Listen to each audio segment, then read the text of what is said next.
السلام علیکم ورحمت الله وبرکاته. دا وخت راغلیو اسمان باندې ته چې دا د میدان یو جنت نظیر وادي ده. دلته ډیر زیات خلک راغلی دی د سیلګري د عوامو یو جمغپیر دی، رش دی ډیر زیات. مونږ هم رالو دې سوري ته کېناستو. زمونږ سره د میدان قومي شاعر د پښتونخوا یو ځلیدونکی ستوری چې د هغه څه د تعارف محتاج نه دی، امیر سالار نامې ده. امیر سالار صاحب څه به وایې کتونکو ته؟ ډېره زیاته مننه، مینه او مننه ټول ومنئ. دغه وایو چې الله دې زموږ دا وطن ښه کړي، ځکه چې دا وطن ښه نو موږ به هم ښیو، او مسافر چې څومره دي الله دې خپل وطن ته راولي. او زموږ په وطن کې ډېر ښه ښځی نشته، خو دا پټو مطلب لندوب یې د اوسه ژوند کړی دی. اوس انشاءالله وخت را روان دی، هر ځای به ښه شي، روډونه هر څه به ښه شي.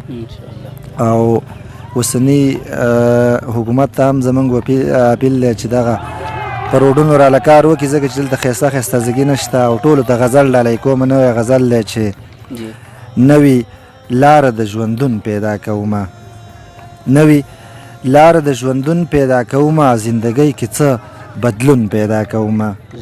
مننه. نوې لاره د ژوندون پیدا کومه، زندګۍ کې څه بدلون پیدا کومه. دا چې هر وخت د وحدت سندرې وایم، دا چې هر وخت د وحدت سندرې وایم، پښتنو کې څه جنون پیدا کومه. مننه. دا چې هر وخت د وحدت سندرې وایم، پښتنو کې څه جنون پیدا کومه. چې په لار د قومیت را سره لاړ شي، چې په لار د قومیت را سره لاړ شي. مننه. چې په لار د قومیت را سره لاړ شي، څوک د ځان په رنګ پښتون پیدا کومه. زبردست یار. مننه. چې په لار د قومیت را سره لاړ شي، څوک د ځان په رنګ پښتون پیدا کومه.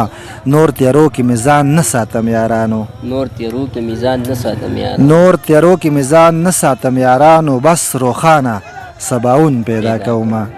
مننه. نور تیارو کې میزان نه ساتم یارانو، بس روښانه سباون پیدا کومه.